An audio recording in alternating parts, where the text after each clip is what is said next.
આવી જશે હમણાં મારે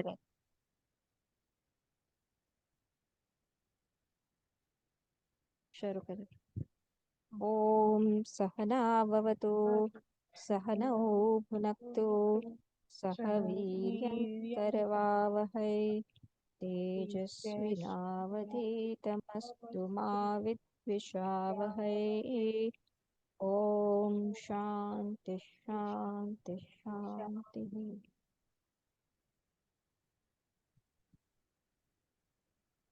તો આપણે તત્વબોધ નામનો ગ્રંથ ભણવા જઈ રહ્યા છે.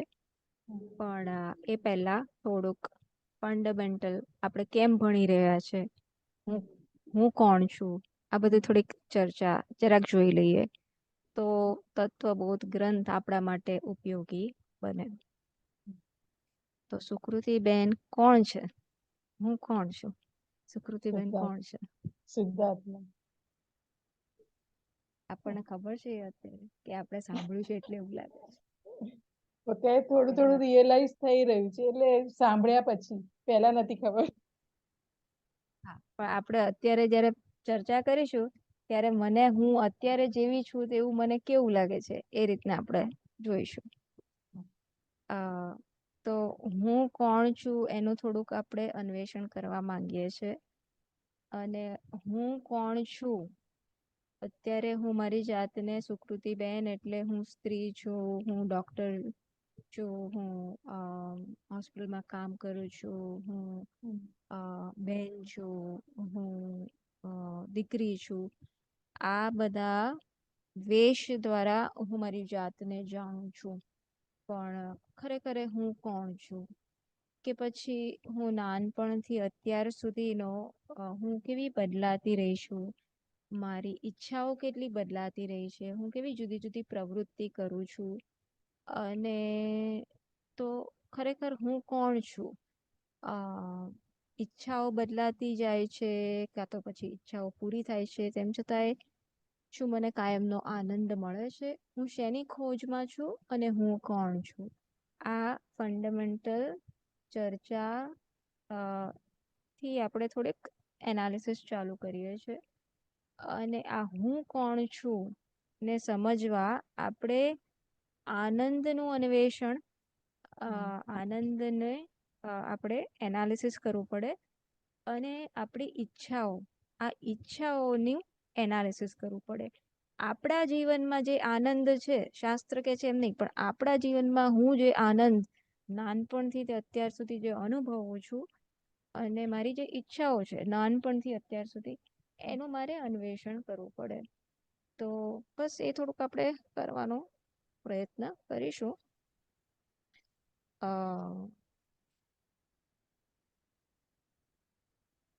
તો પહેલા આ આનંદનું અન્વેષણ કરવું છે મારે. તો હું અત્યાર સુધી જે જીવનમાં આનંદ મેળવું છું એ ક્યાંથી મેળવું છું? હું કોઈક ને કોઈક વસ્તુમાંથી મેળવું છું, કે કોઈક ને કોઈક માણસો કે સંબંધોમાંથી મેળવું છું. પણ અને સુખી પણ થવું છું, એવું નથી કે સુખી નથી થતો. તો એનાથી સંતોષ કેમ નથી? જેટલું સુખ મળ્યું એટલું મળ્યું તો ખરું ને, તો સંતોષ થવો જોઈએ ને એટલો. પણ એટલાથી સંતોષ નથી થતો. એ સુખ એટલું મળ્યું, એ આવે છે અને ચાલ્યું જાય છે, કાં તો પછી એ સુખ વધારે મળે એવી તલપ મને થાય છે. એટલે મને એક કોઈક ક્યાંકથી મને સુખ મળ્યું એટલે મને સંતોષ મળે એવું કોઈ દિવસ મેં જોયું નથી. અને મને શું જોઈએ છે? મને ખરેખર સંતોષકારક સુખ જોઈએ છે, કાયમી સુખ જોઈએ છે. એટલે આ કંઈક કંઈક ચાલી રહ્યું છે, કંઈક એવો પ્રયત્ન જીવનમાં ચાલી રહ્યો છે કે હું સુખ મેળવવા માંગુ છું. અને મને હું જે પ્રકારનું સુખ મેળવવા માંગુ છું એ પ્રકારનું સુખ મને મળતું નથી. અને હું અહીંયા જ ફાંફા મારું છું, અહીંયાથી મેળ નથી પડતો એટલે બીજે ફાંફા મારું છું. એટલે આખું આપણું જીવન આ સુખના ફાંફામાં અ, ચાલ્યા કરે છે. એટલે કાં તો નાના હતા ત્યારે જુદા જુદા રમકડાથી આપણે સુખને જુદી જુદી જગ્યાએ ફાંફા મારતા હતા, અને હવે કોઈક જુદી રીતના સંગીતમાંથી કે મૂવીઝમાંથી કે ખાણીપીણીમાંથી. તો આ રીતના મન ક્યાંક ને ક્યાંક જુદી જુદી જગ્યાએથી આકર્ષિત થાય છે અને ત્યાંથી સુખ મેળવવા માંગે છે. કારણ કે મનને એવું છે કે મને સુખ ત્યાંથી મળશે, એ વસ્તુમાંથી મળશે. આવું આપણો વિચારસરણી અત્યાર સુધીની છે. અને ઇવન શાસ્ત્ર ભણીએ છે પછી પણ આપણને ઘણે ખરું આવું જ આપણા સંસ્કાર કે આપણી ટેવ રહેશે. એટલે પહેલું શું ચાલી રહ્યું છે એ આપણે સમજવું પડે. એટલે આપણા જીવનમાં કઈ પ્રોબ્લેમ છે ખરો, એના ઉપર વિચાર કરીએ હવે થોડોક. શું લાગે છે, તમારા જીવનમાં પ્રોબ્લેમ છે ખરો કઈ? પ્રોબ્લેમ પ્રોબ્લેમ એટલે ફેમિલી પ્રોબ્લેમ હોય પ્રોબ્લેમ બીજા તો. પ્રોબ્લેમ ના હોત તો આપણે સુખ ના માટે મારતા હોત. પ્રોબ્લેમ તો એટલે આપણે આવવાના જ દરેક ને. માણસ તમારા જીવનમાં એટલે તમે, હું કે બધા જ, બરાબર, આપણે બધા જ કંઈક ને કંઈક, હું અત્યારે જેવો છું તેવો હું સ્વસ્થ છું, હું જેવો છું એવો સ્વસ્થ નથી. કોની જોડે? મારી જોડે સ્વસ્થ છું. હું મારી જોડે જો હું સ્વસ્થ હોઉં તો મારે મારી જાતમાં કે દુનિયામાં કોઈ ફેરફાર કરવાની જરૂર પડે? એટલે કંઈક પ્રોબ્લેમ છે જેના કારણે હું મારામાં પણ ફેરફાર કરવા માંગુ છું, દુનિયામાં પણ ફેરફાર કરવા માંગુ છું. તો આ પ્રોબ્લેમને આપણે થોડોક સમજીએ થોડો પહેલા, કે આ માણસ માત્રમાં આવો કંઈક પ્રોબ્લેમ આપણે જોઈએ છે. માણસ માત્રમાં, હું કે તમે એની નથી ચર્ચા, આ તો માણસ માત્રની આપણે ચર્ચા કરીએ છીએ કે બધા જીવો છે એમાં આ માણસ નામનું જે પ્રાણી છે એમાં આ એક પ્રોબ્લેમ છે. શું પ્રોબ્લેમ છે? આનંદની પ્રાપ્તિ એમને એ અધૂરપ લાગે છે. એ સ્વસ્થ નથી, સ્વસ્થ પોતાની જાતથી સ્વસ્થ નથી, અને એ કંઈક ને કંઈક ફેરફાર કરવા માંગે છે. તો આ પ્રોબ્લેમ કેમ છે એના પર જરાક વિચાર કરીએ. આપણે જોઈએ છે પેલી ભેંસ છે એ ભર તડકામાં પેલી શું કહેવાય, કાદવવાળા પાણીમાં સરસ મજાની નીચે બેસી ગઈ છે, કાદવ એના ઉપર આવી ગયો છે, એને કશો વાંધો નથી. હવે એ આખો દિવસ સવારથી સાંજ સુધી ત્યાંની ત્યાં જ બેઠેલી હોય છે. આપણે હોસ્પિટલમાં જઈ અને કામ કરીને આટલી મહેનત કરીને પાછા આવ્યા, ગરમીમાં તડકામાં રખડીને પાછા આવ્યા, અને ભેંસ ત્યાંની ત્યાં છે, અને એના પેટનું કઈ પાણી હોતું નથી. તો આ માણસમાં અને આ બીજા પ્રાણીઓમાં શું ફરક છે એ જરાક આપણે વિચારીએ. કે ભેંસને એવું નથી થતું કે હાય હાય આ લોકો શું કહેશે કે હું આખો દિવસ આમ પડી રહી અહીંયા કામકાજ કર્યા વિના, જ્યારે હું આવી રીતના બેઠી હોઉં એક જ જગ્યાએ અને સમાજમાં કે ફેમિલીમાં અને બીજા બધા કામ કરતા હોય અને હું બેઠી હોઉં, તો મને કેવું ગિલ્ટી કોન્શિયસ થાય કે ના ના હું કઈ પ્રદાન નથી કરતી સોસાયટીમાં. તો ભેંસને એવું થાય છે. એ કેમ એવું થાય છે? તો કે છે કે આપણે માણસ કેવો છે, સેલ્ફ કોન્શિયસ, એ સેલ્ફ કોન્શિયસ બીઈંગ છે. Human being is a self conscious living being. એટલે આપણામાં સભાનતા છે આપણી જાતની. એ કેમ એવું છે? કારણ કે બધા જ જીવોમાં આપણે સૌથી વધારે ઇવોલ્વડ છે. ઉત્ક્રાંતિ એ પ્રકારની થયેલી છે કે આપણને આપણી સભાનતા છે. હવે એ આપણા માટે સારું પણ છે અને પ્રોબ્લેમ પણ ક્રિએટ કરે છે. સારું એ રીતના કે આપણે આપણાથી સભાનત છે, તો માટે કંઈક ફેરફાર કરવાના હોય તો આપણે કરી શકીએ, કરવા તૈયાર હોઈ શકીએ, જે પ્રકારની આપણી માનસિક તૈયારી. પણ પ્રોબ્લેમ શું છે? કારણ કે આપણે આપણાથી એટલા સભાન છે, માટે હું મારું હંમેશા મૂલ્યાંકન કરું છું. તો આ મૂલ્યાંકન કરવું, જેને ઇંગ્લિશમાં કહે છે સેલ્ફ જજમેન્ટ, એ પણ માણસ માત્ર એ કરતો હોય છે. એનો કાઇન્ડ ઓફ ધર્મ છે એવું કહી શકાય, એનો સ્વભાવ છે. આ માણસ કેવો છે? સેલ્ફ કોન્શિયસ છે, સભાનતા છે. અને આ સભાનતા છે માટે શું થાય છે? એ પોતાના વિશે જજમેન્ટ કરે છે. Self consciousness leads to self judgement. હવે આ સેલ્ફ જજમેન્ટ કર્યો તો એમાં વાંધો ક્યાં આવ્યો? વાંધો ત્યાં આવ્યો, આપણે જઈએ. પણ સેલ્ફ જજમેન્ટ થી પછી શું થાય છે પહેલા એ જોઈ કાઢીએ, આખી સાયકલ જોઈ લઈએ, આખી પેલી ચેન જોઈ કાઢીએ. પ્રોબ્લેમ ક્યાંથી અને શું કેવી રીતના ક્રિએટ થાય છે અને વેર ડઝ ઇટ લીડ. સો માણસ માત્ર સેલ્ફ કોન્શિયસ બીઈંગ છે. એ સેલ્ફ કોન્શિયસ સભાનતાના કારણે હું મારા વિશે જ જજમેન્ટ કરું છું. હું આવી છું, હું ગોરી છું, હું કાળી છું, કે મને ઓછું દેખાય છે, મારી બુદ્ધિ ઓછી ચાલે છે, મને યાદ નથી રહેતું. આ બધું જજમેન્ટ માણસ માત્ર કરે છે. કેમ? કારણ કે હું બહુ સભાન છું મારી જાતથી, અને મને મારા વિશે અમુક ખ્યાલ છે કે મારે કેવા હોવું જોઈએ. મને મારા વિશે કોઈક ને કોઈક અપેક્ષાઓ રહેલી હોય છે. So I make a judgement about myself. હવે આ જજમેન્ટ થી શું થશે? મારી બુદ્ધિ ઓછી ચાલે છે, આ પ્રકારના જજમેન્ટ હું મારા વિશે કરું તો શું થશે? એક કોમ્પ્લેક્સ ઊભો થશે. કોમ્પ્લેક્સ મને ખબર નથી ગુજરાતી શબ્દ એનો ઇક્વિવેલન્ટ શું. ગ્રંથિ. ગ્રંથિ. ગ્રંથિ. હા, એક કોમ્પ્લેક્સ એક ગ્રંથિ જન્મશે. હવે એ ગ્રંથિ લઘુતા ગ્રંથિ પણ હોઈ શકે અને ગુરુત્વ ગ્રંથિ પણ હોય. સુપિરિયરિટી કોમ્પ્લેક્સ હોઈ શકે, ઇન્ફિરિયરિટી કોમ્પ્લેક્સ હોઈ શકે.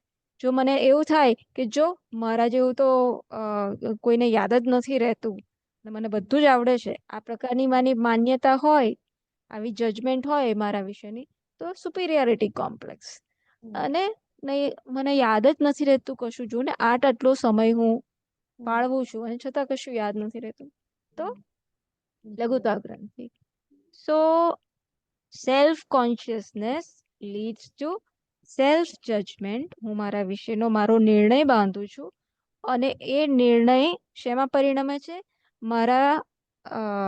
મારામાં મારા જ વિશે જાત જાતની ગ્રંથિઓ જન્મે છે, કોમ્પ્લેક્સીસ જન્મે છે. અને એ કોમ્પ્લેક્સીસ એટલે બેઝિકલી શું છે? તો હું મારી જાતનો સતત અસ્વીકાર કરું છું.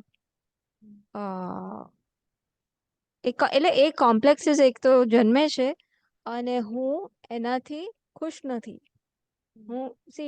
મારામાં ઓછી બુદ્ધિ છે, તો કે ઓછી યાદ શક્તિ છે, તો will I B happy with that? હું એનાથી ખુશ થઈશ કે હું કંઈક ને કંઈક બદલાવ કરવાના પ્રયત્ન કરીશ? અને ધારે કે મને એવું છે કે મારામાં ઘણી યાદ શક્તિ છે, તો એનાથી પણ હું ખુશ થઈશ કે હું એવું ને એવો મેન્ટેન કરવાનું, મારી જાતને મેન્ટેન કરવાનો ટ્રાય કરીશ, કે એનાથી વધારે ઉત્તમ બનવાનો પ્રયત્ન કરીશ. એટલે એ ગ્રંથિઓ કે કોમ્પ્લેક્સીસ ત્યાં ને ત્યાં અટકતી નથી, એ પણ સતત મારામાં ફેરફારની અપેક્ષા, મારી જાતનો સ્વીકાર, એમાં હું કેમ કરીને મારો સ્વીકાર કરું એમાં પરિણમે છે. સો બેઝિક પ્રોબ્લેમ શું થાય છે? Self consciousness leads to self judgment, leads to various complexes about ourselves. આપણા વિશેની ગ્રંથિઓ જન્માવે છે, અને આ ગ્રંથિને જ આપણે શું કહીશું? આપણા વિશેનો અસ્વીકાર, કે આપણા જાતનું rejection. So self rejection, self non acceptance, પછી સેલ્ફ કન્ડેમનેશન, હું તો આવી જ છું, હું તો મને તો આવું ના જ આવડે, એક્સેટ્રા. એટલે આ ગ્રંથિઓનો જ એક શું કહેવાય કે પેટા ભાગ છે. અને એસ્કેપિઝમ, હું મારી જાતથી ભાગું. ઘણીવાર આપણે જોઈએ છે કે માણસો પ્રવૃત્તિઓમાં એટલા બધા હંમેશા વ્યસ્ત હોય છે, કારણ કે એ લોકો એમની જાત સાથે બેસી નથી શકતા. હું મારા મન સાથે બેસી ના શકું, મનનો સામનો ના કરી શકું, ત્યારે મને કોઈક ને કોઈક પ્રવૃત્તિ જોઈએ. સો these are all the problems. Self non acceptance, મારી જાતનો અસ્વીકાર, હું મારી જાતને રિજેક્ટ કરું, અને સેલ્ફ કન્ડેમનેશન, એસ્કેપિઝમ. તો આ પ્રોબ્લેમમાં એ છેવટે પરિણમે છે. તો હું શું ઈચ્છું છું હકીકતમાં? અને અગેન બિફોર ગોઈંગ ધેર, કે હું શું ઈચ્છું છું, પછી આવું થાય છે, પછી આપણે શું પ્રયત્ન કરવા માંગીએ છીએ? આપણે શું અત્યાર સુધી પ્રયત્ન કરીએ છીએ? જ્યારે આવા હું સંસારમાંથી આવી થાપ ખાઉં છું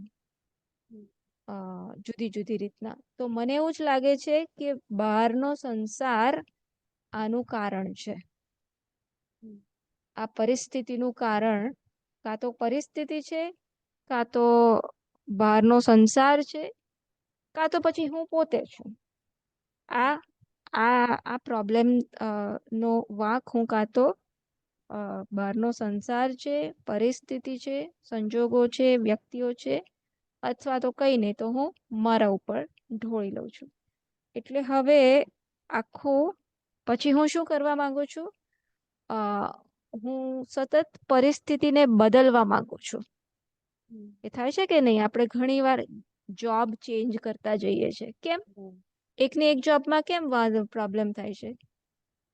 એટલે એ દરેક આપણે પ્રેક્ટિકલ લાઈક કંટાળી જઈએ છે, કાં તો આપણને ચેન્જ જોઈએ છે, અથવા તો હું અત્યારે જે જોબમાં છું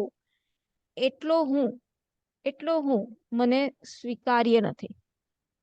કે પછી મેં આ ભણવાનું કેમ સિલેક્ટ કર્યું, ડોક્ટર બનવાનું કેમ સિલેક્ટ કર્યું, એન્જિનિયર બનવાનું કેમ સિલેક્ટ ના કર્યું, કે બીએસસી ખાલી કેમ ના કર્યું, કે કોમર્સ કેમ ના કર્યું? હું આ પ્રકારનો હું મને સ્વીકાર્ય છે. એ એ કંઈક એવી રીતના ઘણા બધા, નોટ નેસેસરીલી કે તમે ડોક્ટરને એ બધું એ રીતના કર્યું, પણ આ તો ખાલી દાખલા આપ્યા કે ઘણી વાર આપણી મોટા ભાગની પ્રવૃત્તિ આવી રીતના થતી હોય છે. કેવી રીતના થતી હોય છે? કે આપણે કંઈક બદલવા માંગીએ છીએ. આપણે જે વસ્તુ જેમ છે એનાથી સ્વસ્થ નથી. I'm not comfortable with it, and so I want to change. I want to change the world, કાં તો I want to change my self. પણ હું મારો પણ કેવી રીતના બદલવાનો ટ્રાય કરું છું? મારી બુદ્ધિને વધારવાનો. મને ધારો કે યાદશક્તિ, મને યાદ ના રહેતું હોય, મને એવો ગ્રંથિ હોય કે મને ઓછું યાદ રહેશે, તો હું મારી યાદશક્તિ વધારવાના ક્લાસીસ કરીશ, કે પછી ટ્યુશન રાખીશ. આ બધું શું દેખાડે છે? કે હું મારે જેમ છું એવી રીતના એક્સેપ્ટ નથી કરતી, અને એ ફેરફાર કરવાનો ટ્રાય કરું છું. અને ભલે આપણે દુનિયામાં રહેવા, ભલે વ્યવહાર માટે આ બધું કરીએ, પણ અત્યારે આપણે આપણી જાતને સમજવા માંગીએ છીએ. એટલે આ બધી પ્રક્રિયા શું થઈ રહી છે એનું જસ્ટ એનાલિસિસ એક કરીએ છીએ. સો હવે પ્રશ્ન આવે છે કે શું દુનિયાને બદલી અને મારી જાતને બદલી અને હું સ્વસ્થ હું, હું એક્સેપ્ટેબલ હું મારી જાતને નો સ્વીકાર કરું એ પ્રકારનો હું બની શકીશ. સો આગળ બીજું એનાલિસિસ હવે એ કરવાનું છે આપણે કે ચેન્જ આપણે જો કરવાનો જ હોય તો ક્યાં કરવાનું છે. એટલે એક ચેન આપણે એ જોઈ કે self consciousness leads to self judgement leads to complexes, કે બધી ગ્રંથિઓ, અને એ ગ્રંથિઓ જ એ ગ્રંથિનું નામ એટલે કે હું મારો સ્વીકાર કરતો નથી. I am not accepting myself. અને એ આપણે આ શબ્દોમાં કદાચ ના જાણીએ, આપણને એવું જ લાગશે કે હું તો મારો સ્વીકાર કરું જ છું ને, મને મારી જાત સાથે કોઈ પ્રોબ્લેમ નથી. દુનિયા આ પ્રકારનો વ્યવહાર કરે તો એમાં મને ખોટું લાગે, તો એમાં શું ખોટું? હું આરામથી મારું કામ કરતી હોઉં અને કોઈ આવીને સીધું વળી કાઢે કઈ પૂછ્યા કર્યા વિના, તો એ સાચું કહેવાય? એ સાચું ના કહેવાય ને. એટલે મારી વિચારવાની પદ્ધતિ અત્યાર સુધી આ પ્રકારની જ છે કે દુનિયા આ પ્રકારનો વ્યવહાર કરે તો આ તો પ્રોબ્લેમ ત્યાંનો જ છે ને. પ્રોબ્લેમ અહીંયાનો ક્યાં છે? It's not my problem, it is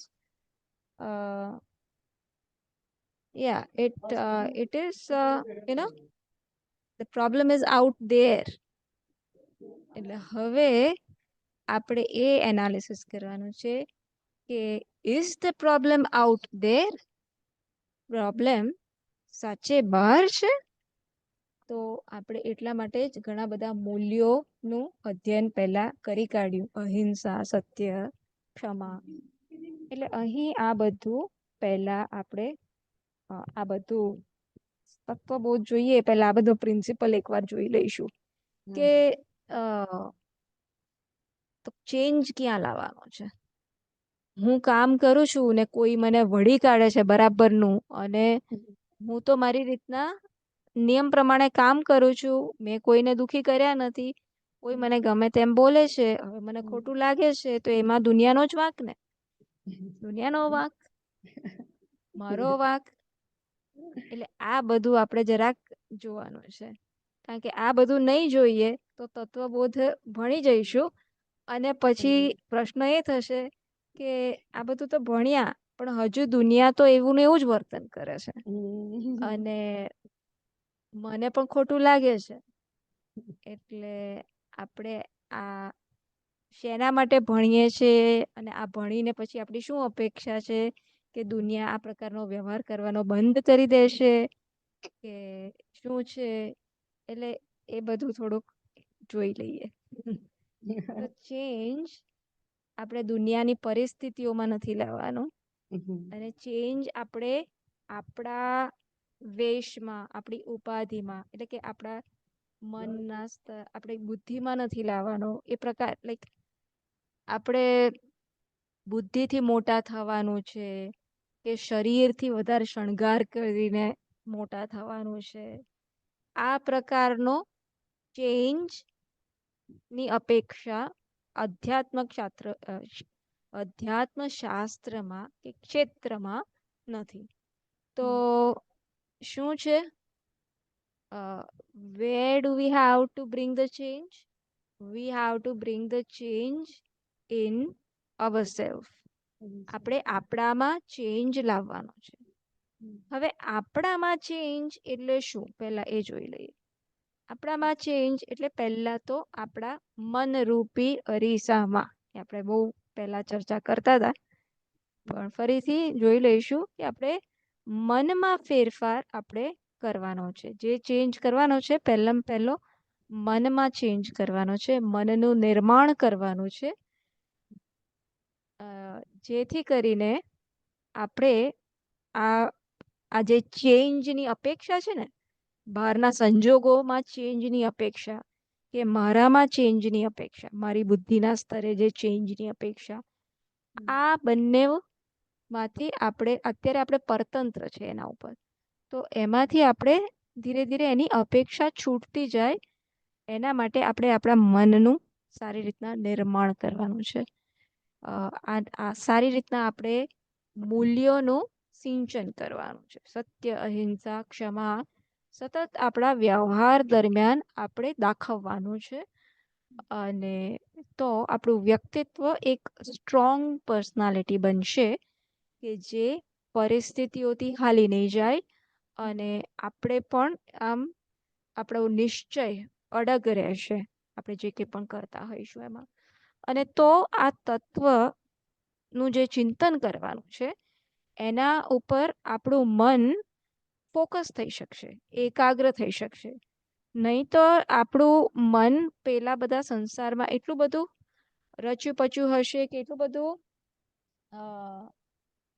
ડૂબી જશે કે આના ઉપર વિચાર પણ નહીં કરી શકે, અને આના ઉપર એ વિચાર ઉપર સ્થિર પણ નહીં થઈ શકે. સો અગેન ચેન યાદ કરાવી દઉં તો માણસ તરીકે આપણે સેલ્ફ કોન્શિયસ એન્ટિટી છે.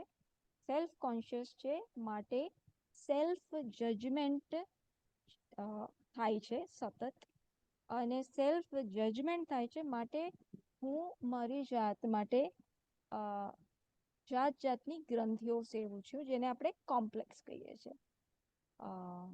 અને આ કોમ્પ્લેક્સ એટલે કે હું જેવો છું અત્યારે, હું જેવો છું એવો હું મારી જાતનો સ્વીકાર કરતો નથી. અને કાં તો એ અસ્વીકારના કારણે કાં તો હું દુનિયાને બદલવાનો ટ્રાય કરું છું, પ્રયત્ન કરું છું, અથવા તો હું મારો પણ બુદ્ધિના સ્તરે, કોઈક ને કોઈક વેશના સ્તરે, શરીરના સ્તરે, સંબંધોના સ્તરે આ રીતના હું ફેરફાર કરવા માંગુ છું. તો પહેલો સ્ટેપ શું છે? તો આ કેમ થાય છે? આ બધું કેમ થાય છે? આ બધું કેમ હું પ્રયત્ન ખોટી દિશામાં હું કેમ કરું છું? કારણ કે હું મારી જાતને સાચી રીતના જાણતો નથી. એ આપણે વેદાંતમાં ભણ્યા. પણ ત્યાં સુધી આવીએ એ પહેલા થોડાક બીજા ફંડામેન્ટલ જોઈ લેવા છે. પણ પહેલા આપણે આપણો પ્રિન્સિપલ જોઈ લઈએ, મેઇન પ્રિન્સિપલ જોઈએ, પછી આ. સો વેદાંત શું કહે છે? હું કોણ છું? હું શું સમજુ છું અત્યારે? તું જે પણ સમજે છે અત્યારે, તું તેવો નથી. તું કોણ છે? તું આનંદ સ્વરૂપ છે. આવું વેદાંતે આપણને પહોંચાડવું છે. વેદાંતે આપણને શું શીખવાડવું છે? કે તું સતત કશાકની ખોજમાં છે. શેની ખોજમાં છે?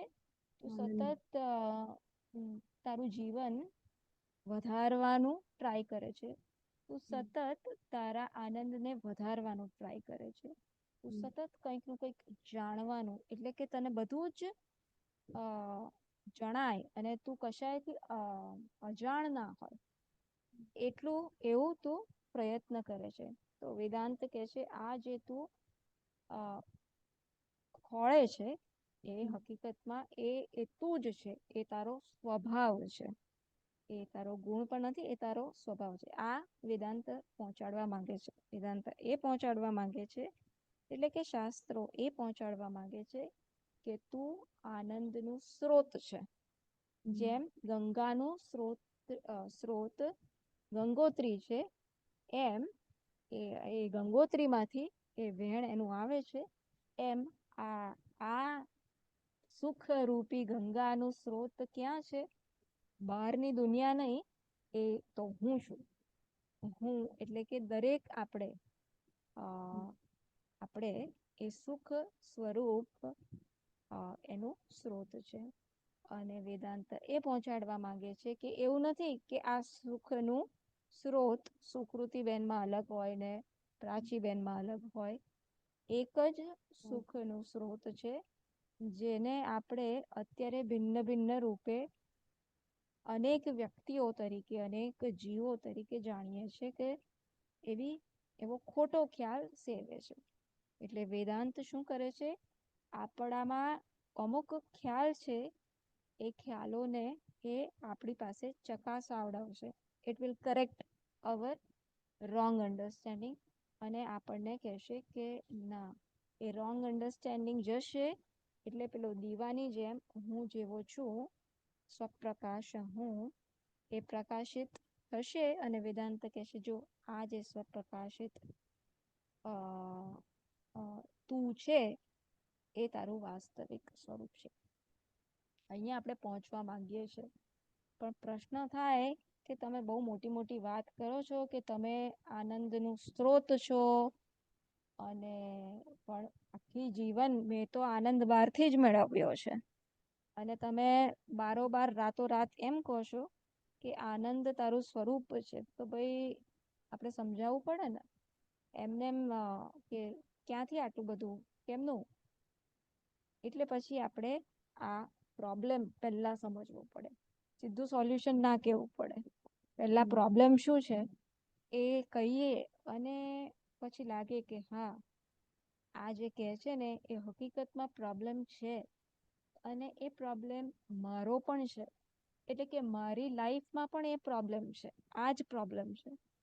અને આ શબ્દોમાં હું કહું, પણ મારા જીવનમાં આજનો મારો દિવસ, આજની મારી ઘડી, એમાં આ પ્રોબ્લેમ કેવી રીતના રિફ્લેક્ટ થાય છે, એમાં આનો આ પ્રોબ્લેમ મને દેખાય છે. શું મને આ પ્રોબ્લેમ મારામાં દેખાય છે? એ આપણે અન્વેષણ કરવું પડશે. અને એ જેટલો પાક્કો કરીશું એવો આપણો આ નિશ્ચય બદલાતો જશે કે હા, કશુંક પ્રોબ્લેમ છે. એટલે પેલું આપણને ખબર હોય કે હા મેલેરિયા થયો છે, તો પછી કે મેલેરિયાની દવા કરીશું.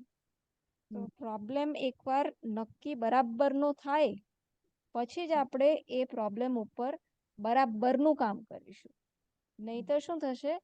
પ્રોબ્લેમને સમજ્યા વિના આપણે ગ્રંથોના ગ્રંથો ભણી લઈશું, અને એ આપણને અડકશે નહીં. એટલે પ્રોબ્લેમ શું છે, એ મારામાં પ્રોબ્લેમ છે કે નહીં, અને એ કેવી રીતના છે મારા જીવનમાં, મારા સંદર્ભમાં, મારા શબ્દોમાં, એ એનું ચિંતન વારે વાર આપણે કરીએ, અને એનો નિશ્ચય પાક્કો કરીએ કે હા, વેદાંત એવું કહે છે કે હું સુખી જીવું છું, સુખ મારું સ્વરૂપ છે. પણ પ્રોબ્લેમ શું છે? તો પ્રોબ્લેમ, આપણે આ પ્રોબ્લેમનો અન્વેષણ કર્યો કે સેલ્ફ કોન્શિયસ બિઈંગ ના લીધે સેલ્ફ જજમેન્ટ થાય છે, એના લીધે કોમ્પ્લેક્સ થાય છે, એના લીધે સેલ્ફ નોન એક્સેપ્ટન્સ થાય છે. હું મારી જાતનો સ્વીકાર કરતો નથી, અને તો શું થાય છે? તો હું સતત મારામાં અથવા તો દુનિયામાં કંઈક ના કંઈક ફેરફાર કરવાના પ્રયત્ન કરું છું, અને મેં કર્યા, આટલા વર્ષો સુધી કર્યા, 30 વર્ષ સુધી કર્યા. અને મેં જ નહીં, આખી દુનિયામાં આટલા જન્મોના જન્મો આખી દુનિયા આ જ કરતી આવી છે. આપણા મા બાપે પણ એ કર્યું, આપણા દાદા દાદીએ પણ એ કર્યું, આખી દુનિયામાં ભારતમાં પણ બધા એ કરે છે, ઓસ્ટ્રેલિયામાં પણ એ કરે છે. તો દુનિયાના કોઈ પણ ખૂણામાં બધા આ જ કરી રહ્યા છે. અને જો આપણે એનાલિસિસ કરીએ કે આ કશુંક બદલવાથી, કે પોતાની બુદ્ધિના સ્તરે, શરીરના સ્તરે કંઈ બદલાવ કરવાથી, કંઈ આ જે હું એમ આઈ ફાઇન, હું સ્વસ્થ બનું છું, હું એ બદલવાની પ્રક્રિયામાંથી હું મુક્ત થઉં છું, કે તો પણ મારે કશુંક ને કશુંક બદલવું, એવું એ ચાલુ ને ચાલુ રહે છે. તો આ બદલવાની પ્રક્રિયા, એ મનની પ્રવૃત્તિ કેમ ચાલુ ને ચાલુ રહે છે? રાઈટ? હું બિલિયનેર હોઉં તો પણ બદલવાની પ્રક્રિયા તો ચાલુ ને ચાલુ જ છે ને. ઘરમાં ફર્નિચર કરું કે આ કરું, આ બધી પ્રક્રિયા તો ચાલુ જ છે. તો એમાં કેમ, વાય ધેટ? એ આપણે પ્રશ્ન કરી રહ્યા છે. એટલે અને એનો પ્રશ્ન ઉત્તર એ વેદાંત જે આપે છે એ છે. પણ એ વેદાંતની સમજ જે છે, વેદાંત કહે છે આવું કેમ છે? કારણ કે તું તારી જાતને સાચી રીતના સમજતો નથી. તું સુખ સ્વરૂપ છે, પણ તું સુખ બહાર શોધે છે, એ તારો પ્રોબ્લેમ છે. વેદાંત એ કહે છે કે પેલી ડોશીમાની વાર્તા તને ખબર છે? ડોશીમાની વાર્તા એ હતી કે ડોશીમા એકવાર સોય એમની ખોવાઈ ગઈ હતી. ક્યાં ખોવાઈ ગઈ હતી? એમની જે કુટિયા હતી ને ત્યાં એમની સોય ખોવાઈ ગઈ હતી. પણ એ તો છે ને બહાર શોધતા હતા, આખા ગામમાં શોધ્યું એમણે. ક્યાં શોધતા હતા? ગામમાં છે ને બહુ લાઈટ હતી, તો ત્યાં એ એમની સોય શોધતા હતા. બિચારા બીજા માણસોને દયા આવી કે લાવો આ બાની મદદ કરું. કે હારના બા આટલી ઉંમરે એકલા એકલા બધું શોધે છે, લાવ ખોળી આપ. તો બધા લાગી ગયા કામે, ધંધે લાગી ગયા. શું? સોય ખોળવા. મળી? ના મળી. કલાક 2 કલાક કાઢ્યા પછી એક નાના છોકરાને સૂઝ્યું, બા તમારી સોય ક્યાં ખોવાઈ ગઈ હતી? કે સોય તો અંદર ખોવાઈ ગઈ. તો પછી કે છે તો પછી અહીંયા શું કરવા શોધો છો? પણ અંદર અંધારું છે, અહીંયા લાઈટ છે, એટલે લાઈટમાં જ મળે ને, લાઈટમાં જ ખોળવાની હોય. તો એ મળે? સોય ક્યાં મળે? જ્યાં ખોવાઈ ગઈ હોય, જ્યાં પડી ગઈ હોય ત્યાંથી મળે. એટલે ત્યાં અજવાળું છે માટે મળે એવું જરૂરી છે? જરૂરી છે એવું એવું બની શકે? જરૂરી છે પણ ખોટો શબ્દ છે. જ્યાં પડી ગઈ હોય ત્યાં જ મળે. આપણે ડોશીમાને હસીએ છે, પણ હું ને તમે અને આપણે બધા જ જીવો, આપણે બધા જ માણસો આ ડોશીમા જેવું કામ કરી રહ્યા છે. કે સુખ આપણું સ્વરૂપ છે એને આપણે ભૂલી ગયા છે, અને આપણે આખી દુનિયામાં જ્યાં લાઈટ છે ત્યાં ખોળવાનો પ્રયત્ન કરીએ છીએ. તો આ સમજવાનું છે. હવે આ ડોશીમાની વાર્તા તો કીધી આપણે, અને એની વાર્તાથી એટલું ખબર પડે કે હા, આ કંઈક પોસિબલ છે, આવું કંઈક આપણે ગોરખ ધંધા કરી રહ્યા છે એવું આપણને લાગે. પણ એટલું કહેવાથી કઈ એટલું સરળ બનતું નથી. એટલે પછી શાસ્ત્ર શું કરે છે? આપણામાં અધિકારીત્વ પેદા કરે છે. અધિકારીત્વ એટલે શું? એટલે જો આપણે નાનું બાળક હોય, એને આપણે શું કહીએ છીએ પહેલા? આ જો આ છોડવા છે ને, સુરત દાદા એને તાપ આપે, અને પછી પાણી અને સુરત દાદાના તાપથી છોડવામાં શું બને? ફૂડ બને, કાર્બોહાઈડ્રેટ્સ બને. એ છોડવા એનું ખાવાનું બનાવે. પછી થોડા મોટા થાય એટલે એમને કહીએ કે આ જે બનાવે છે ને, આ કઈ પ્રક્રિયાથી બનાવે છે? એને આપણે ફોટોસિન્થેસિસ કહીએ. પછી વળી મોટા થાય, 12માં આવે એટલે એનું ફોર્મ્યુલા પણ કહીએ. બરાબર? એટલે આખી પ્રક્રિયા કેવી? નાના હોય ત્યારે એને અમુક રીતના કહીએ, પછી આખી એની મેચ્યોરિટી થાય છે ને, હવે એ નાના છોકરાને તમે સમજી લો કે સૂરજ દાદા અને પાણી એ મળી અને આ છોડવા છે ને એનું ફૂડ બનાવે છે. એના બદલે એવું કહો C6H12O6 એને આ શું 6CO2 + 12H2O એટલે C6H12O2 એટલે પેલું બાળક શું કહેશે? પપ્પા પપ્પા આ મમ્મીને કશુંક થઈ ગયું છે, એને હોસ્પિટલમાં મોકલવી પડશે. એટલે આને આપણે અધિકારીત્વ કહીએ છીએ. કે બાળકની તૈયારી એ C6H12O6 સમજવાની નથી, એની તૈયારી જેટલી છે ત્યાંથી એને આપણે આગળ ચલાવીએ છીએ. એ થોડોક વધારે તૈયાર થાય એટલે એને ફોટોસિન્થેસિસ કહેવાય. આને એવો શબ્દ આપણે ઇન્ટ્રોડ્યુસ કરીએ છીએ. વળી પાછું વધારે એ તૈયાર થાય એટલે એને આખી કેમેસ્ટ્રીની પ્રક્રિયા સમજાવીએ છીએ. વળી પાછો વધારે PhD કરશે તો કદાચ એમાં ને એમાંય ઘણું બધું કરી શકે છે.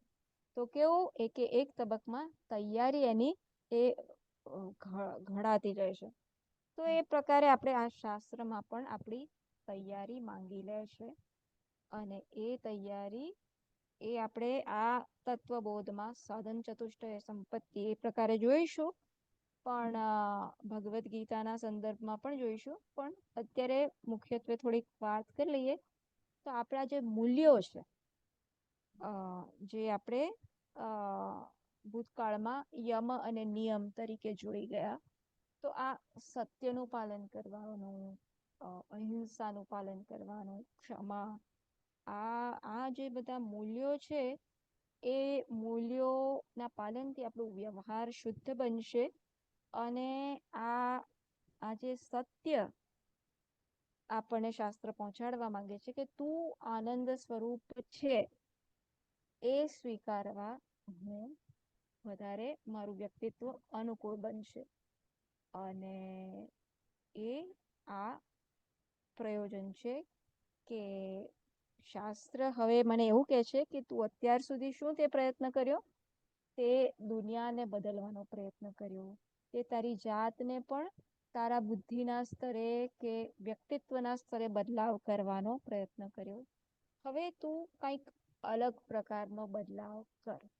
તું તારું મનનું નિર્માણ કર આ મૂલ્યો દ્વારા, જેથી કરીને તારું મન સ્વચ્છ થાય. તું કર્મયોગ કર, એટલે કે તું જે કંઈ પણ કરે એ ઈશ્વરને અર્પણ કરે છે એવી ભાવનાથી તું કર. જેથી કરીને અત્યારે આપણી કેટલી બધી અપેક્ષાઓ છે કે કોણે કેવું કેવી રીતના મારી જોડે વર્તન કરવું, કોણે કેવી રીતના વર્તન એમને મેં કરવું જોઈએ અને મારી જોડે પણ કેવી રીતના કરવું જોઈએ, અને મારું પણ મારા વિશેની અપેક્ષાઓ છે. આ અપેક્ષાઓ ધીરે ધીરે ધીરે જતી કરીએ, આપણે ઓછી કરતા જઈએ. અને તો આપણે વસ્તુ જેવી છે તેવી સમજવા આપણે ઉપલબ્ધ બનીશું, સ્વસ્થ બનીશું, જજમેન્ટ કર્યા વિના. નહીં તો શું થશે કે મારામાં ક્રોધ આવ્યો, અરે રે રે આટલી બધી સાધના કરી અને હજુ મારામાં ક્રોધ આવ્યો. એટલે અત્યારે હવે શું માંગી લે છે, ક્રોધ આવ્યો, ઓકે, ક્રોધ ક્યાં આવ્યો, મનમાં આવ્યો. એટલે એક ડિસ્ટન્સ ક્રિએટ કરવાનું છે આપણે આપણા વ્યક્તિત્વ સાથેનું. આપણે વ્યક્તિત્વમાં કાંઈ પણ ફેરફાર થાય તો એને આપણે જોઈ શકીએ, અને એને જોઈ અને એનાથી ઇન્ફ્લુઅન્સ ના થઈ જઈએ, એનાથી ઘવાઈએ નહીં, એમાં તણાઈ ના જઈએ. આ પ્રકારનું હવે એક ડિસ્ટન્સ ક્રિએટ કરવા આપણે માંગીએ છીએ. અને એના માટે આવું અધિકારીત્વ આપણે પ્રાપ્ત કરવાનું છે. એના માટે શાસ્ત્ર આપણને ગૂઢ રહસ્ય કહે છે એ પહેલા સાધન ચતુષ્ટય સંપત્તિ આ પ્રકારની બધી ચર્ચાઓ કરતા હોય છે. સો એક ઇમોશનલ મેચ્યોરિટીની જરૂર પડે છે. આપણે ઇન્ટેલેક્ચુઅલ મેચ્યોરિટી તો હોય છે આપણામાં, જેમ જેમ આપણે આપણી વય વધે, એઝ વી એજ, તો બુદ્ધિના સ્તરે આપણામાં સમજ આવતી જાય છે લગભગ. પણ મનના સ્તરે એ બુદ્ધિ પ્રમાણે આપણે ચાલતા નથી. તો હવે એ મનને પણ ધીરે ધીરે બુદ્ધિના સ્તરે આપણે લાવવા માંગીએ છીએ, જેથી કરીને બુદ્ધિ જે પ્રકારે વિચારે એ પ્રકારે જ મન આગળ ચાલે. કારણ કે મન આપણું હજુ બાળક છે. એ હજુ એ એને એને જાત જાતની જગ્યાએ ઇન્ટરેસ્ટ છે, આકર્ષણ છે. અને તો મનને આપણે સમજાવીને, ફટાવીને અને અનેક પ્રકારના ટૂલ્સ વાપરીને એને આપણે પરિપક્વ બનાવવાનું છે. સમજણથી પણ એને પરિપક્વ બનાવવાનું છે. અને આ એને દેખાડવાનું છે કે જો કેવી રીતના જીવનમાં એક ભૂલ થઈ રહી છે. તો વેદાંતની પ્રક્રિયા શું છે, કંઈક બનવાની પ્રક્રિયા નથી. અહીં એવું નથી કે પ્રાણાયામ કરવું અને પ્રાણાયામ કરવાના, બધું કરવાનું, પણ વેદાંતની પ્રક્રિયા શું છે, મારે મારી જાતને સમજવું છે, અને મારે મારા પ્રોબ્લેમને સમજવું છે, અને પછી એ પ્રોબ્લેમ કયા સ્તરે છે એ સમજી અને એ સ્તરનો સોલ્યુશન મારે લાવવાનું છે.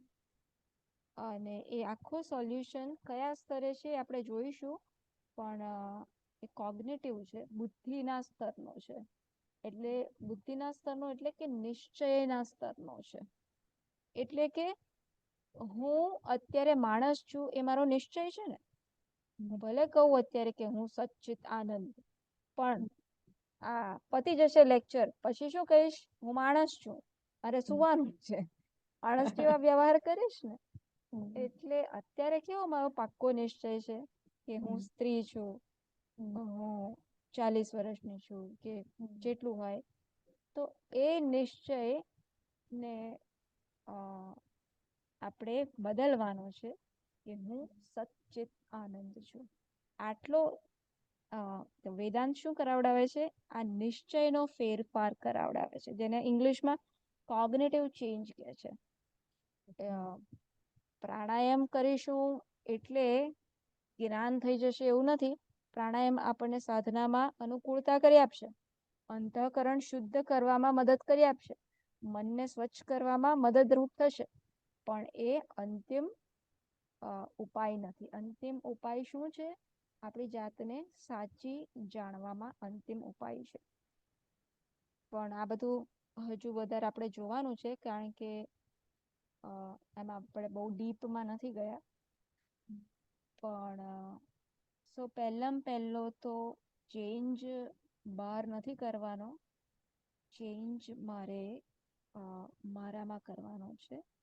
પણ મારામાં પણ વ્યક્તિત્વના સ્તરે નહીં, પણ આ પ્રકારે મારા મનનું નિર્માણ. મન પણ આખરે વ્યક્તિત્વમાં આવી ગયું, પણ અત્યારે મન મારું અરીસો છે. શેના માટે? C I want to see my self. આ બધી ચર્ચા કેમ કરવામાં આવે છે? I want to see my self. મારે મારી જાતને જોવી છે. હવે હું મારી જાતને ક્યાં જોઈ શકીશ? મારે મારી જાતને અહીં જ જોવાનું છે. અહીં ક્યાં જોવાની છે? મારા હૃદયમાં જોવાનું છે. કે મારા હૃદયને હું કહું છું ને, હું ક્યાં છું? હું ક્યાં છું? હું કોણ? તો આપણે આમ કહીએ છીએ હું સુકૃતિબેન, કે હું પ્રાચી, આમ કહે છે. હૃદય, આપણું હૃદય આપણું મનનું પ્રતીક છે. આપણું મન જાણે કે આપણા હૃદયમાં હોય છે. તો આપણા મનમાં, અંતઃકરણમાં આ જે ચૈતન્ય છે, જે એક ચેતન તત્વ છે, એનું પ્રતિબિંબ જાણે કે એમાં પડે છે. અને તો હું જેવો છું તેવો મારી જાતને ક્યાં જોઈ શકું? એ મનરૂપી અરીસામાં હું જોઈ શકું. ચેતન તત્વ આખા શરીરમાં છે, પણ એ અરીસામાં જેમ સૂરજનો પ્રકાશ દિવાલમાં પણ છે અને અરીસામાં પણ છે, છતાં આપણે દિવાલમાં આપણું મોઢું નથી જોઈ શકતા, પણ અરીસામાં આપણું મોઢું જોઈ શકીએ છીએ. કેમ? એનું એ અરીસાનું રિફ્લેક્ટિંગ મીડિયમ કે એનું સરફેસ કંઈક વિશેષતા ધરાવે છે. એ જ પ્રકારે આપણી મન એવું કંઈક વિશેષતા ધરાવે છે કે મારું સ્વરૂપ જેવું છે તેવું એ બતાવી શકે છે. તો અત્યારે કેમ પ્રોબ્લેમ છે? અત્યારે કેમ બતાવતું નથી? અત્યારે પ્રોબ્લેમ છે કારણ કે અત્યારે મારું મન આ મારા ગ્રંથિઓ જે છે ને, કોમ્પ્લેક્સીસ, આપણે જે બધું કીધું ને કે સેલ્ફ કોન્શિયસનેસ ના લીધે, સેલ્ફ જજમેન્ટના લીધે કોમ્પ્લેક્સીસ જન્મે છે. એના લીધે મારા વિશેનો અસ્વીકાર જન્મે છે. આ બધું જે થયું ને, આ ગ્રંથિઓથી અને અસ્વીકારથી મન આપણું આખું વિકૃત થઈ જાય છે. કે વિકૃત થતું નથી, પણ એના આડે જાણે કે વાદળો છવાઈ ગયેલા છે. આ મારી ઘણી બધી ગ્રંથિઓના લીધે મનની આડે જાણે કે વાદળો છવાઈ ગયા છે. અને તો મન મારું સ્વરૂપ જે વાસ્તવિક છે એવું એ જોઈ નથી શકતું. જેમ કે પેલું વાદળથી સૂર્ય ઘણીવાર ઢંકાઈ ના જાય? ઢંકાઈ જાય છે ને. પણ શું સૂરજ ઢંકાઈ જાય છે વાદળથી? કે મારી આંખો ઢંકાઈ જાય છે? સૂરજ તો પ્રકાશમાન છે જ. જો સૂરજ પ્રકાશમાન ના હોત તો આ વાદળ છે અને વાદળ સૂરજને ઢાંકે છે એવી પણ મને ખબર ના પડી હોત. તો સૂરજ તો જેવો ને તેવો છે. તો વાદળ શું ઢાંકે છે? મારા દ્રષ્ટિને ઢાંકે છે. એવી જ રીતના આપણી આ ગ્રંથિઓ જે છે, કોમ્પ્લેક્સીસ જે છે, શેમાંથી જન્મેલી? આ સેલ્ફ કોન્શિયસ હોમાંથી જન્મેલું સેલ્ફ જજમેન્ટ. હું જે મારી જાતનું જજમેન્ટ કરું છું કે હું તો સ્ત્રી જાતિ છું, મારામાં અમે સ્ત્રી જાતિમાં આટલા બધા અમને હક નથી મળતા.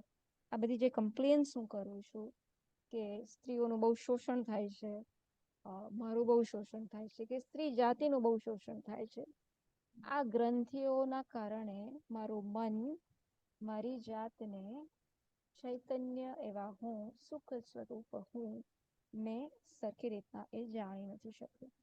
એટલે આપણે આ જે ચેન્જ કરવા માંગીએ છીએ એ બહાર ચેન્જ નથી કરવા માંગતા.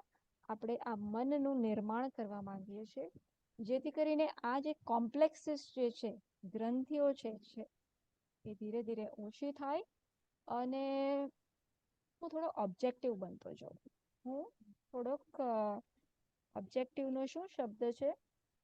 હું વસ્તુ જેવી છું એવી એને હું જોઈ શકું, જોવા તૈયાર હોઉં.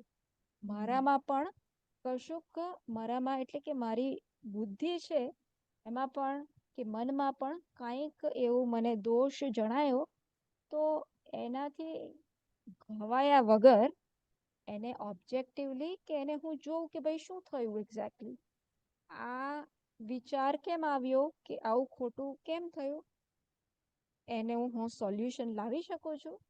તો આ પ્રકારે સ્વસ્થતાથી હું એનો વિચાર કરી શકીશ અને આગળ વધી શકીશ. નહીતર શું થશે કે એનાથી એટલો બધો પીડાઈશ કે એ પીડામાં ને પીડામાં હું આગળ નહીં ચાલી શકું. કે અરે રે, આટલા મારાથી ગુસ્સો થઈ ગયો, કે મારાથી કોઈનું અપમાન થઈ ગયું, કે મારાથી બોલાઈ ગયું આવું કંઈક, એમાં ને એમાં હું રચ્યો પચ્યો રહીશ. એટલે આપણે બધી વસ્તુઓને એડ્રેસ કરવાની છે, પણ એક સ્વસ્થતા કેળવવાની છે, અને એના માટે આપણે આ મનનું નિર્માણ કરવાનું છે. સો મનનું નિર્માણ કેમ કરવાનું છે? અત્યારે હું જેવો છું એવો પોતાની જાતને સ્વીકાર્ય નથી, એટલે હું બદલવાનો ટ્રાય કરું છું. એટલે મનનું નિર્માણ હું એ પ્રકારે કરું કે હું મારી જાતને સ્વીકાર્ય હું જોઈ શકું. હવે so the whole process of change શેના માટે છે? અત્યારે પણ બહારથી જ્યારે હું ચેન્જ કશું ફર્નિચર કે બધું ચેન્જ કરવાનો ટ્રાય કરું તો શેના માટે? અત્યારે હું સ્વીકાર્ય નથી, એમાંથી હું સ્વીકાર્ય બનું. From a non acceptable I am trying to become an acceptable I. એટલે કે હું મારી જાતનો સ્વીકાર અત્યારે નથી કરી શકતી. આ થોડા ઘણા ફેરફાર હું કરીશ, જે મને લાગે છે કે આ ફેરફાર કરવાથી મારા સંજોગો સારા થશે અને હું સ્વસ્થ થઈશ. પછી આઈ બી હેપી, પછી હું શાંતિથી બેસી શકીશ. તો આવો આપણે ખોટો ખ્યાલ ધરાવીએ છીએ અત્યારે. તો શાસ્ત્ર આપણને કહે છે કે હા, બદલાવ કરવાનો છે, પણ ક્યાં? તારું માઇન્ડનું ફ્રેમવર્ક એ પ્રકારનું કરવાનું છે કે જેથી તું જેવો છે ને એવો તારી જાતને જોઈ શકે. એટલે કે આ તારી ગ્રંથિઓ છે ને એ તારા મનરૂપી અરીસા આગળ ઘણા બધા વાદળો ફેલાઈને બેઠો છે, અને માટે તું તારું સાચું સ્વરૂપ જોઈ શકતો નથી. એટલે તારે મનનું નિર્માણ કરવાનું, એટલે શું કરવાનું છે? મૂલ્યોનું સેવન કરવાનું છે. એટલે શું કરવાનું છે? મૂલ્યોનું સેવન કરવાનું છે. પણ મૂલ્યોનું સેવન કરવાથી શું થશે? મૂલ્યોના સેવન કરવાથી આ જે વાદળો છે, કયા વાદળો? આ ગ્રંથિઓ જે છે, કે આ સ્ત્રીઓનું શોષણ થાય છે, કે મારી જોડે મારું શોષણ થાય છે, કે મારી જોડે આ વ્યક્તિ આ રીતના નથી બોલતું, સરખી રીતના બોલતા નથી, જે પણ હોય ગ્રંથિઓ આપણી એ ઓછી થશે અને સ્વસ્થતાથી આપણે જોઈ શકીશું આપણી જાત. 5 મિનિટ લઈ લઉં છું વધારે, આપણે 5 મિનિટ મોડું કર્યું હતું એટલે. તો આ બદલાવ મેં કીધું એમ મૂલ્યોથી જ કરવાનું છે, પણ સરળ શબ્દોમાં, હજુ પણ સરળ શબ્દોમાં કેવું હોય તો એ શું કરવાનું છે? I have to become a kind, loving, charitable, generous and helping person, અને not an angry, cheating, greedy person. એટલે કે હું વ્યવહાર કરું તો આ સંજોગોમાં હું પ્રેમનો પાત્ર કોઈ માટે કેમ ન બનું, કે હું કોઈને કેવી રીતના ઉપયોગી થઉં, કે હું કોઈને કેવી રીતના મદદરૂપ થઈ શકું, કે હું એમને કેવી રીતના હેલ્પ કરી શકું, બહુ સરળ ભાષામાં કહીએ તો આવી ભાવના સાથે હું આખો દિવસ કાઢું અને મારું જીવન કાઢું. આવી અપેક્ષા છે. કેમ આવી અપેક્ષા? અને શું ના કરું? હું ક્રોધ કરું કે કોઈ મારો સ્વાર્થ હોય, એક્સપ્લોઇટ કરવાની વૃત્તિ હોય કે કેમ કરીને એનું લઈ લઉં, આ પ્રકારની વૃત્તિઓને હું આવકારું નહીં, અને ધારકે પણ આવેલી જોઉં તો એનું પ્રતિપક્ષ ભાવ, એનો શું કહેવાય કે એનું સોલ્યુશન લાવું. અત્યારે સરળ શબ્દોમાં કહીશું આપણે. તો આ પ્રકારે જીવન જીવવાથી આપણે આપણા મનનું નિર્માણ કરી શકીએ. કેમ આ પ્રકારનું કીધું કે લવિંગ? અને કારણ કે આ જે કહીએ છે કે તારું સ્વભાવ, ચૈતન્ય, એ તારું સ્વભાવ એટલે કે તું એ કેવું છે? સતચિત આનંદ રૂપી તું કેવો છે? આ સુખ રૂપ, પ્રેમ રૂપ, આનંદ રૂપ, એ આ તારો સ્વભાવ છે. તો તારો જે સ્વભાવ છે એ પ્રકારનું વર્તન તું દુનિયા જોડે કર, અને તો તું જેવો છે એવો ધીરે ધીરે તારી જાતને ઓન અપ કરવા લાગીશ. તું તારી જાતને જેવો છે એવો હવે તું થોડીક ટ્રેનિંગ લેવા લાગીશ કે હા, અત્યાર સુધી તો હું માણસ છું, હું જીવ છું, હું હેલ્પલેસ છું, હું બિચારો બાપડો છું. ના, ઉદાર બન. તું બહુ મોટો બ્રહ્મ છે, આખો ભગવાન છે. ભગવાન હોય તો કેવો ઉદાર હોય કે જે સંજોગોમાં તું જે માણસની જેટલે હદ સુધી તારી કેપેસિટી હોય એટલે સુધી તારી કેપેસિટી પ્રમાણે તું માણસોની મદદ કર, પ્રેમ આપ. મદદ કેવી રીતના કર? તો સમય આપીને, જરૂરી નથી કે પૈસાથી જ મદદ કરવી.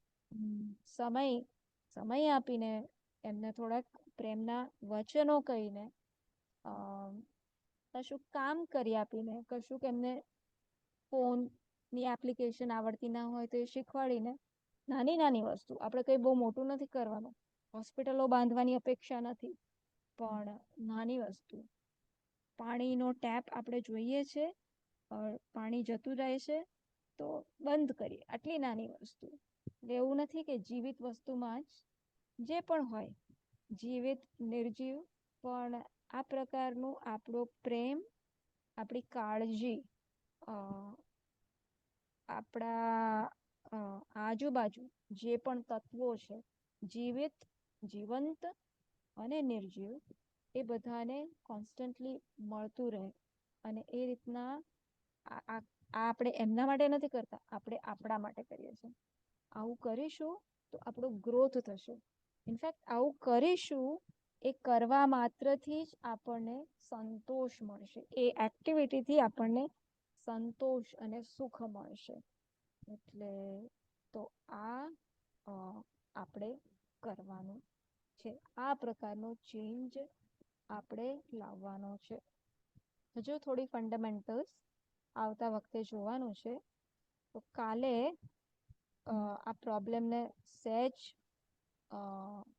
ફરીથી સહેજ બ્રીફલી જોઈ લઈશું. એનું સોલ્યુશન શું છે, આ જ રીતના ટ્રાન્સફોર્મેશન એ થોડું જોઈ લઈશું, અને પછી મારું સ્વરૂપ શું છે, શું સાચે આ દુઃખ નામની વસ્તુ લેજિટિમેટ છે, એ શું કહેવાય કે એ વાસ્તવિકતા છે, એને આપણે તપાસીશું કાલે. બરાબર, પ્રાર્થના કરી લઈએ આપણે એકવાર. ઓમ પૂર્ણમદ પૂર્ણમિદં પૂર્ણાત પૂર્ણમુદચ્યતે પૂર્ણસ્ય પૂર્ણમાદાય પૂર્ણમેવાવશિષ્યતે. ઓમ શાંતિ શાંતિ શાંતિ. હરિ ઓમ શ્રી ગુરુભ્યો નમઃ. હરિ ઓમ. હરિ ઓમ.